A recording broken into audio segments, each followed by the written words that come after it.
What is up, guys? Welcome back to the channel. So today we are checking out how the Dutch keep an entire country from drowning. Now this video right here, it intrigued me because when you got water problems, you can rely on the Dutch to fix them. They have, well, here, I read the intro on here and I thought this was like just perfect. It says the Netherlands should be underwater, and it really should be, but it isn't. In this video, we break down how the Dutch keep an entire country dry, even though large parts sit below sea level. From polders and pumping stations to massive dikes in the Delta works, this is one of the most advanced flood defense systems on Earth.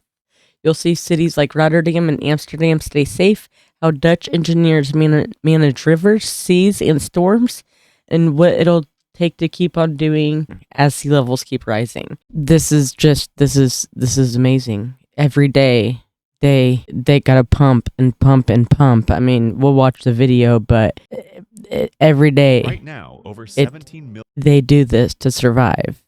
It's crazy. So crazy to think about. All right.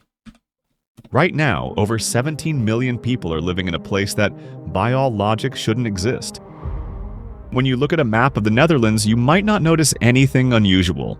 But if you could peel back the layers, you'd see the problem. Roughly 1/4 of the country sits below sea level. Another 30% is barely above it. That means nearly 2/3 of the country is constantly at risk of being swallowed by the sea, flooded by rivers, or soaked by heavy rains. Yet the Netherlands is not underwater. It's one of the most densely populated, highly developed countries on Earth. Its cities, airports, farmland, and neighborhoods exist in places where, by all logic, they shouldn't. So how does this country hold back the water? How do entire cities function where entire seas used to be? And can this system survive the rising seas of the 21st century? The Netherlands literally means lowlands. Yeah, they will figure it out. And it lives up to the name. This small country in Western Europe is one of the lowest lying places on Earth. While most countries build their cities on high ground, much of the Netherlands was built by taking land back from the water. To understand why the Dutch have spent centuries fighting water, you first need to see just how... I would love to go metal detecting at right there. Oh my gosh. I would love to hear stories. If anybody's metal detector and found anything, fossils, anything, let me know down in the comments, because I think that's amazing. How risky their geography is. The Netherlands sits at the end of one of Europe's largest river systems. The Rhine, the Meuse, and the Scheldt all flow through multiple countries before they finally reach the North Sea. And they all meet here, at the Dutch coast. These rivers carry enormous volumes of water, especially during spring thaws or heavy rainfall further upstream. At the same time, the North Sea itself is far from calm. This shallow, storm-prone sea pushes waves and storm surges directly against the Dutch coastline. High winds and low atmospheric pressure can drive water levels up several meters in a matter of hours. But it doesn't stop there. Roughly 26% of the Netherlands is below sea level. Some of its most important infrastructure... 26%? Holy cow. I didn't think it was that much under sea level. Wow. Sits directly in these low zones. Schiphol Airport, one of Europe's busiest, sits about 4 meters below sea level. Rotterdam, one of the world's largest ports, lies just barely above sea level. Massive areas of farmland, industry, and residential neighborhoods sit in land that would be underwater without constant human intervention. On top of this, groundwater and heavy rains create constant pressure from below and above. Even without the rivers and the sea, much of the land would turn back into marsh if left alone. And now, climate change is making the situation worse. Sea levels are rising, rainstorms are becoming more intense, and the rivers, fed by melting glaciers and heavier rainfall further inland, are sending even more water toward the Dutch coast. The basic problem is simple. There's too much water and not enough elevation to keep it out. Without active management, large parts of the Netherlands would return to what they once were: lakes, swamps, and open sea. Yep. The See, Dutch battle with water is not just about geography. It's a story written by disaster after disaster. Over centuries, catastrophic floods forced the Netherlands to build better, stronger, and smarter defenses, or lose everything. One of the earliest and most devastating was the St. Stern, man. That's such a crazy thing to think about. I mean, they're not gonna let it go, but imagine all of the other places that have like just been swept into the sea. Wow, I couldn't imagine going through that, like going through that flood. I couldn't. Elizabeth's flood in 1421. After days of heavy rain and powerful storm surges, rivers broke through poorly maintained dikes. Entire villages disappeared under the water.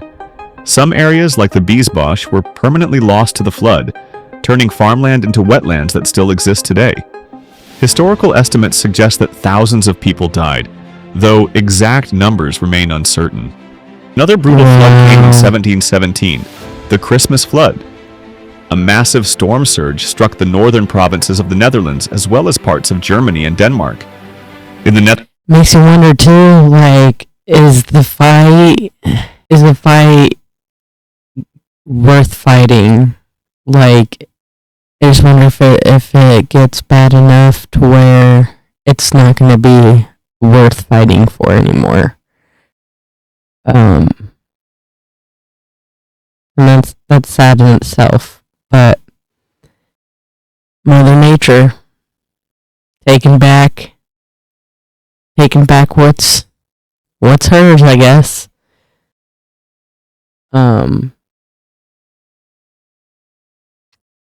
Awful way to die. Netherlands alone, over 2,000 people were killed, along with tens of thousands of livestock. Entire communities were swept away during a single night of chaos. But the flood that truly transformed Dutch water management came much later, in 1953. On the night of January 31st, 1953, a severe windstorm in the North Sea combined with a high spring tide. The result was a perfect storm that overwhelmed dikes across the southwestern provinces. The sea surged over defenses that were never designed to handle such force. More than 1,800 people died. Over 47,000 buildings were damaged or destroyed. Hundreds of thousands of acres of farmland were flooded with salt water, ruining crops and soil for years. Families lost everything overnight. This disaster was not just a tragedy, it was a turning point. The government realized that traditional dikes alone were not enough. The existing system, much of it centuries old, simply couldn't keep up with stronger storms and higher seas. The 1953 flood pushed the Netherlands into a completely new era of water management, one that would lead to some of the largest and most sophisticated flood defense projects the world has ever seen. Today. When you hear that the Dutch reclaimed land from the sea, it is not just a figure of speech. They physically drained areas that were once underwater and turned them into dry, usable land. This system is called poldering, and it's one of the most distinctive features of Dutch water management. Yeah, I don't hear of a lot of people doing that, really. I would imagine it would take a whole lot to be able to do that, but so much could go wrong. You'd really have to know what you're doing.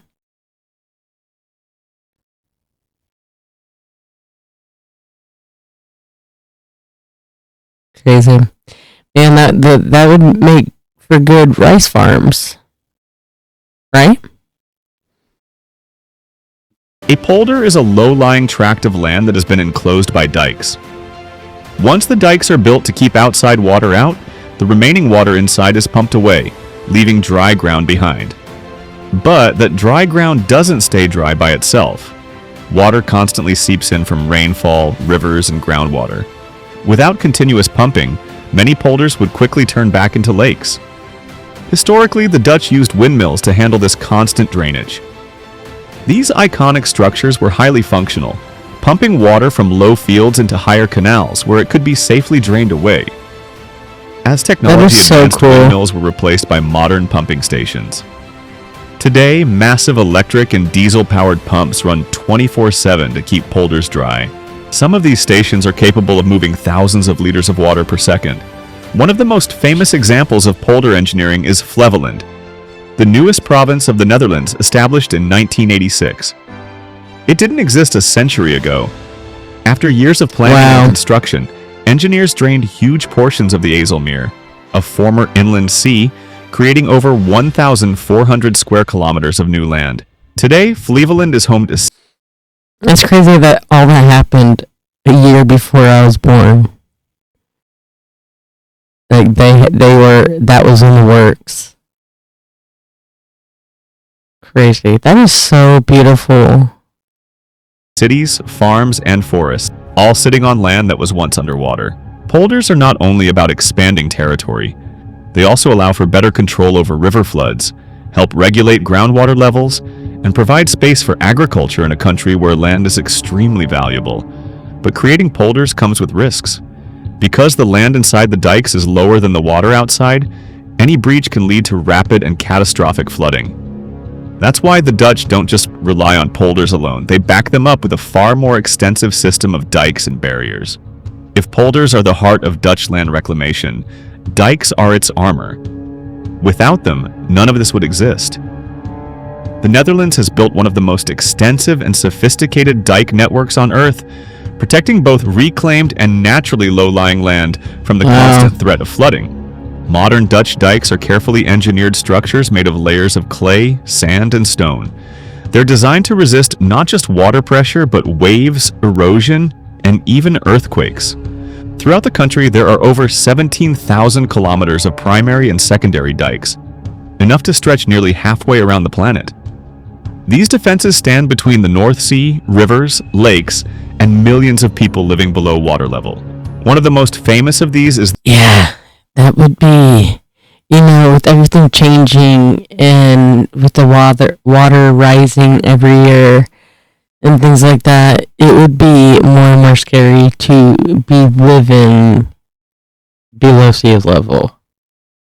Me, that would be scary. If they have it under control right now, but every year is going to be different. It's constant. You got to keep an eye on it, and it's constant work, 24 hours, all around the clock, every day.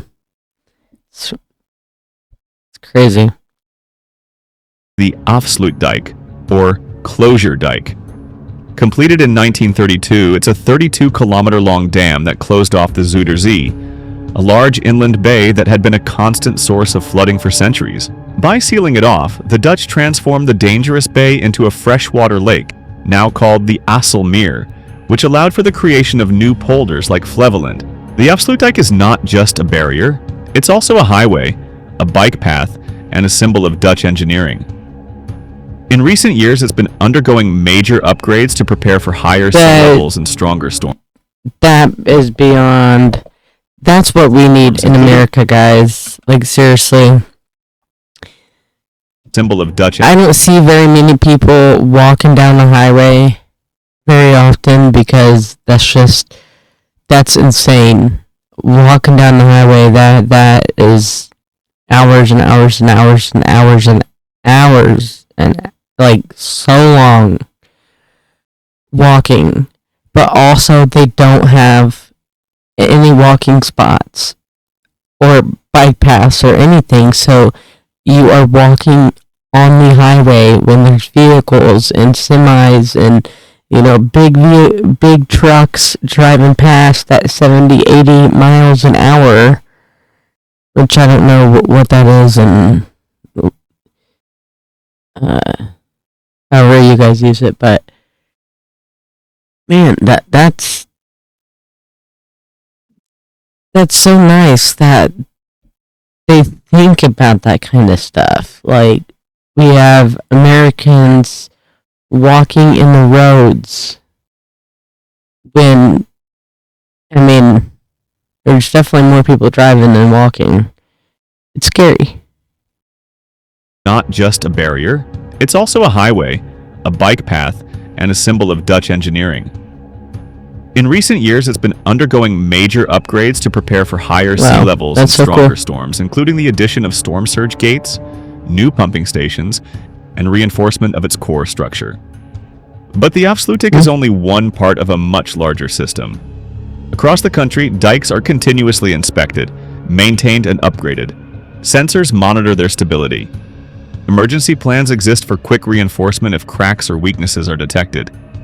The Dutch approach is clear. Prevention is always cheaper than recovery. However, even these massive dikes are not enough to protect the entire country, especially when dealing with the most extreme storms. That's where the Netherlands takes things to another level, with some of the largest movable flood barriers in the world. After the devastating North Sea flood of 1953, it became clear that traditional dikes weren't enough.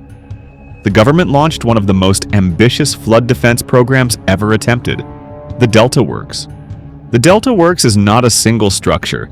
It's a system of dams, sluices, locks, storm surge barriers, and levees designed to protect the southwestern part of the Netherlands, an area where multiple rivers meet the sea and where much of the land lies below sea level. Construction of the Delta Works began in 1954. It took decades to complete, with different sections coming online as technology advanced and priorities shifted. Wow. One of the most famous components is the Oosterscheldekering, or Eastern Scheldt Storm Surge Barrier. This massive structure stretches over 9 kilometers and features 62 huge sliding gates. Under normal conditions, the gates remain open to allow tidal flow, preserving the estuary's delicate ecosystem. But when a major storm threatens, the gates close, blocking the sea from flooding the lowlands behind it. Oh my gosh. The decision to make the Oosterscheldekering partially open was a compromise. Early plans called for sealing off the entire estuary, but environmental concerns led to a design that balances flood protection with marine life preservation. This flexibility has allowed the region's fishing industry and wildlife to continue thriving, while still providing protection against extreme storms. Another key piece of the Delta Works is the Maaslankering, which protects the city of Rotterdam, home to Europe's largest port. The Maasland barrier consists of 2 massive floating gates, each as long as the Eiffel Tower is tall.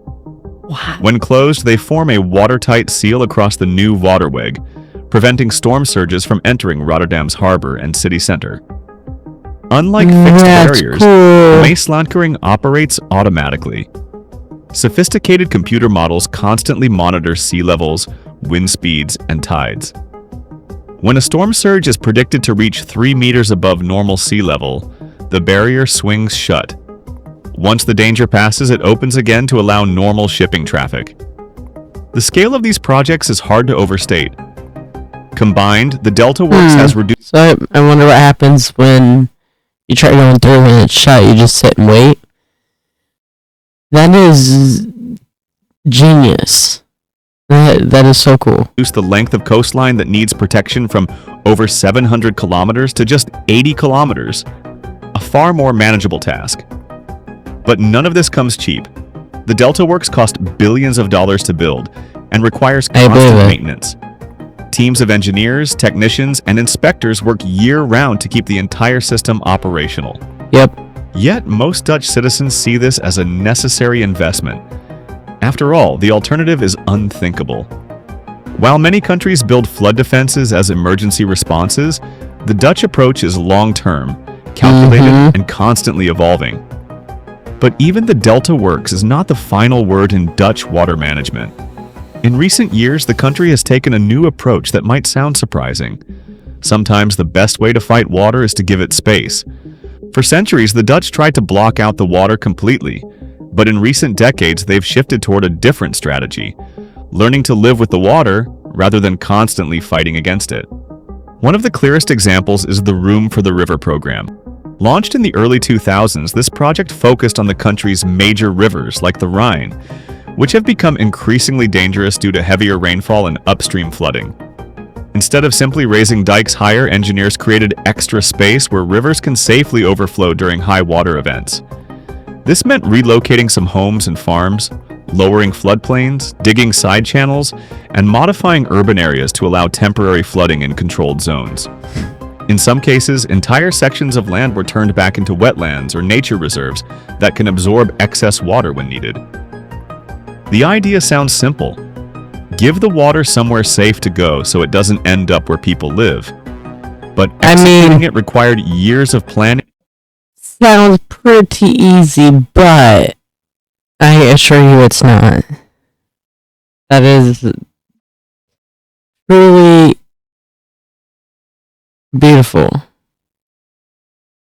That's crazy that they did that. Negotiations, and engineering. Beyond large-scale projects, the Dutch have also integrated water management into city planning and architecture. In neighborhoods prone to flooding, some houses are built on floating platforms or designed to rise with the water. Others are built on artificial mounds called terps, which have been used in the region since ancient times. Urban parks and public spaces often double as emergency reservoirs. During heavy rainfall, these areas can temporarily hold water, preventing it from overwhelming drainage systems. Even governance is uniquely adapted to the water challenge. The Netherlands has a system of water boards, regional organizations responsible for managing water levels, maintaining dikes, and ensuring drainage. These water boards are some of the oldest democratic institutions in the world, with some tracing their roots back to the 13th century. The Dutch approach is highly decentralized and hyperlocal. People who live within each water district directly elect representatives to their water boards. This ensures that decisions about flood protection and water management are made by people who live with the consequences. The Dutch have built one of the most resilient water management systems on Earth. That is for sure. Like, their families and their families' families, and they've had this problem for a very, very long time, and now they have a long-term solution. But even this system faces new and growing threats. They have spent centuries building defenses that work, but the future may bring challenges unlike anything the country has faced before. Sea levels are rising, and the pace is accelerating. According to the Royal Netherlands Meteorological Institute, sea levels along the Dutch coast have been rising by roughly 2 millimeters per year for much of the 20th century. Oh, wow. In recent decades, that rate has increased, and projections for the 21st century suggest far steeper rises depending on global emissions and ice sheet melting. A rise of even half a meter would put enormous strain on current defenses. Yeah. At 1 meter, major upgrades would be unavoidable. At 2 meters, a scenario some scientists warn could happen by the year 2100. The entire system would need radical redesign or expansion. And it's not just the sea. That bridge does not look like the size of the Eiffel Tower at all. Heavier rainfall and more intense storms increase river flood risks. Upstream in Germany and Switzerland, melting glaciers and extreme rain events are sending more water down the Rhine and Meuse rivers, pushing existing river defenses to their limits. The Dutch are fully aware of these risks. That's why they're not waiting for disaster to strike. One innovation already in place is the sand motor, an experimental project along the South Holland coast. Instead of building hard structures like seawalls, engineers pumped 21 million cubic meters of sand onto the shore in 2011. Natural ocean currents then gradually spread the sand along the coastline, reinforcing beaches and dunes while allowing nature to do much of the work. If successful long-term, this type of solution could be repeated elsewhere. Advanced forecasting and monitoring technology is also playing a bigger role. Real-time data from satellites, tide gauges, and weather models help water managers predict and respond to threats before they escalate into disasters. Internationally, the Dutch have become leading experts in flood defense, exporting their knowledge to places like New Orleans, Vietnam, and Bangladesh, where rising seas threaten millions of people. Personally, I think we're going to see a lot more countries borrowing Dutch ideas very soon. But I'd love to hear your take. Oops. That was so entertaining. That was... Wow. That was a lot of information, and that was actually really detailed and really nicely put. I really enjoyed that. And they are the king and queens of water. I have